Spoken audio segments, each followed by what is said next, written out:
प्रतिष्ठाता महोदय। मैं सबसे पहले तो 2024 और 25 का जो बजट हमारे वित्त मंत्री जी ने सरकार ने पेश किया है,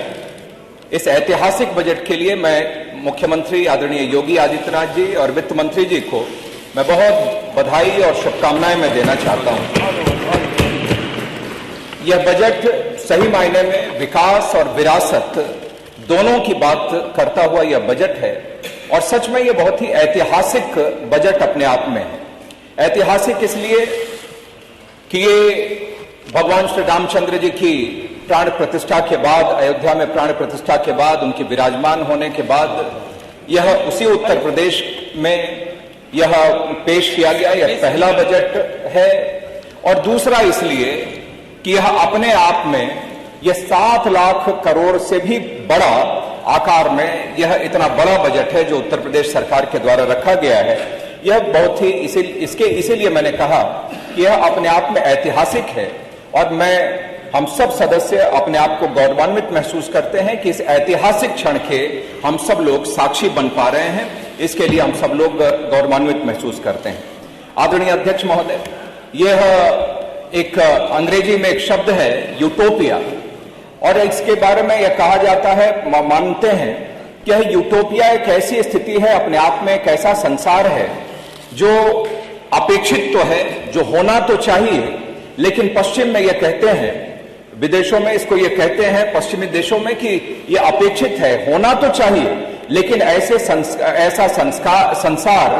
यह सिर्फ कल्पना में हो सकता है या स्वप्न में हो सकता है, लेकिन सच्चाई में यह धरातल पर यह उपस्थित नहीं है। लेकिन हमारी परंपरा में, हमारे देश की संस्कृति में यह कोई ये स्वप्न में या सिर्फ ऐसे ही हवा में यह बातें नहीं कही गई। यह ऐसी स्थिति, यह यूटोपिया वाली स्थिति, यह आज नहीं वर्षों वर्षों पुरानी है और राम राज्य के रूप में वह स्थिति हमारी संस्कृति में, हमारे देश में विराजमान रही है, जहां पर कि आर्थिक संपन्नता भी थी, आदर्श भी था, न्याय भी था, कहीं पर किसी में किसी भी प्रकार का भेदभाव नहीं था। तो यह पहले से हमारे यहां पर विराजमान था। यह बजट सही में, जैसा मुख्यमंत्री जी ने कहा, कि यह आस्था, अंत्योदय और एक मजबूत अर्थव्यवस्था को यह समर्पित यह बजट है, उस पर केंद्रित यह बजट है, और भगवान श्री रामचंद्र जी को समर्पित यह लोक मंगल का बजट है, जो सही मायने में इस प्रदेश के सभी वर्गों को यह छूता है और सबके साथ यह न्याय करता है, यह बजट है। और इसमें हर चीजों का ध्यान भी रखा गया है। प्रदेश का कोई भी कोना कहीं पर इसमें छूटा भी नहीं है, कोई वर्ग इसमें किसी तरीके से नहीं छूटा है। यह इस बजट की अपने आप में खासियत है। और जैसा हमारे पहले ये विपक्ष के सदस्य, सीनियर सदस्य कह रहे थे कि बजट सही मायने में ये सिर्फ शब्दों का जाल नहीं है, कितना बड़ा है, आकार में कितना बड़ा है, यह बात सही है कि सिर्फ यही बजट की खूबी नहीं हो सकती है। और इसीलिए मैं कहता हूं कि इस बजट की भी मात्र यही खूबी नहीं है कि यह आकार में बड़ा है, बल्कि सच में यह इस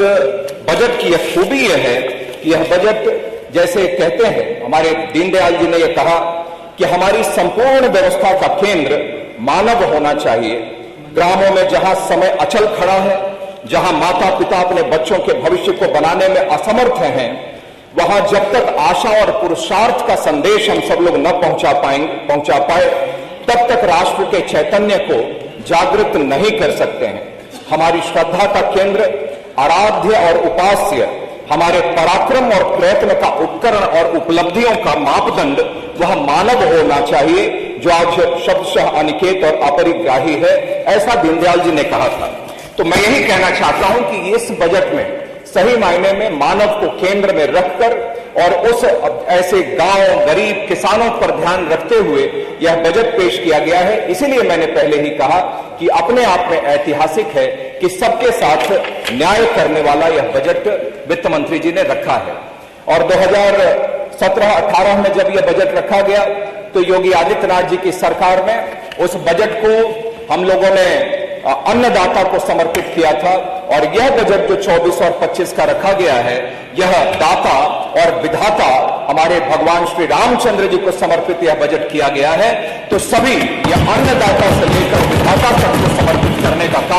यह हमारी सरकार ने यह किया है।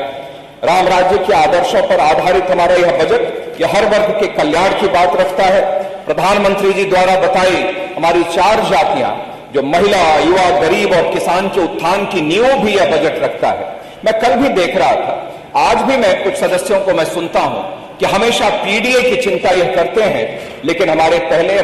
शिक्षा मंत्री जी ने भी इस बात की ओर ध्यान आकर्षित किया, यह बताया कि हमारी सोच में ही यह सभी समाज का कोई भी व्यक्ति कहीं पर अछूता न रहे, सबके साथ न्याय हो, यह चिंता रहती है। लेकिन विपक्ष की चिंता यह नहीं रहती कि प्रदेश कैसे आगे बढ़े, लेकिन खासतौर पर समाजवादी पार्टी की, बल्कि उनकी चिंता बार बार वह सिर्फ और सिर्फ अपने वोट बैंक को ही यह अपने कंट्रोल में रखने की चिंता होती है और सिर्फ वोट बैंक का ही संदेश देने की कोशिश यह की जाती है। लेकिन यह बजट मैं समझता हूं कि सही मायने में जो हमारे प्रधानमंत्री जी ने $5 ट्रिलियन इकोनॉमी यह बनाने का जो संकल्प लिया है, मैं मानता हूं कि यह बजट यह उत्तर प्रदेश को अपने $1 ट्रिलियन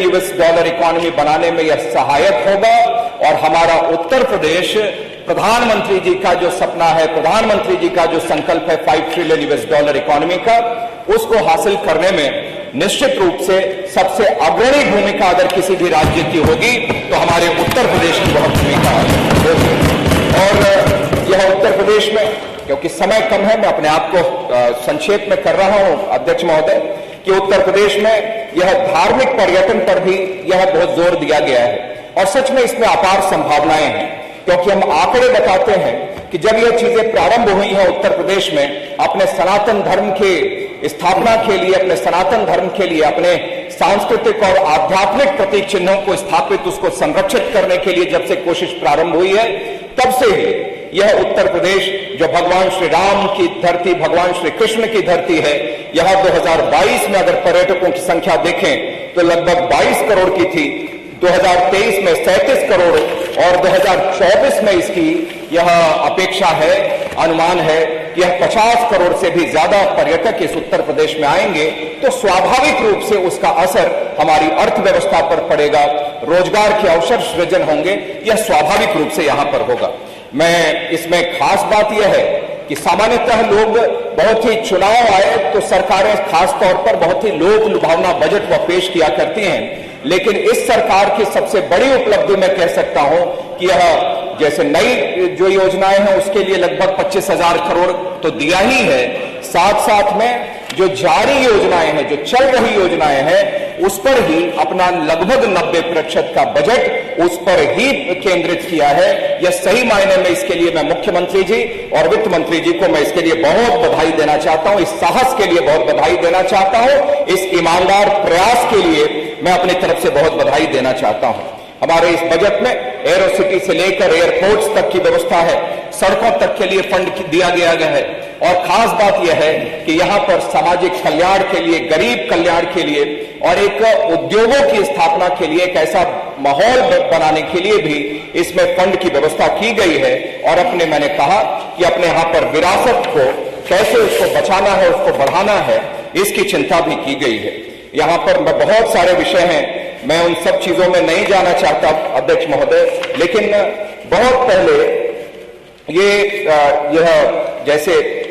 यहां 2016-17 में जीडीपी को देखें तो यह 12.50 लाख करोड़ थी, आज 25 लाख करोड़ है, प्रति व्यक्ति आय लगभग दोगुनी हो गई है,